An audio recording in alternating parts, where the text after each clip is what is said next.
मस्तपैकी टेस्टी कुरकुरीत असे डाळ वडे बनवायची कृती खूप सोपी आहे। त्यासाठी चण्याची डाळ भिजत ठेवायची 2-3 तास। मिक्सरच्या भांड्यामध्ये चण्याची डाळ, लसणाच्या पाकळ्या, 1 चमचा जिरे, 2-3 हिरव्या मिरच्या, 2-3 अद्रकचे तुकडे टाकून ह्याचं घट्ट बॅटर बनवायचं। अजिबात पाणी टाकायचं नाही, थोडंसं वाटण करायचं। हे बघा, अशा पद्धतीने याचं वाटण करायचं।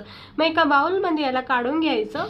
बारीक चिरलेला कांदा, कोथिंबीर, हळद, मसाला, गरम मसाला, लाल तिखट आणि थोडीशी कच्ची चण्याची डाळ टाकायची आणि 2 चमचे इकडं आपण तांदळाचं पीठ टाकणार आहोत। याने खूप क्रिस्पी कुरकुरीत वडे होतात। मग असं पीठ तयार झालं की याचे छान असे वडे बनवायचे आणि गरमागरम स्लो गॅसवर असे तव्यावर ह्याला फ्राय करून घ्यायचं। एकदम गोल्डन क्रिस्पी रेड ब्राऊन होईपर्यंत याला फ्राय करा। मस्तपैकी घरच्या घरी हे कुरकुरीत असे हे डाळ वडे नक्की ट्राय करून बघा। चहा सोबत खूप भारी लागतात। असेच रेसिपी बघण्यासाठी चॅनलला सबस्क्राइब करा।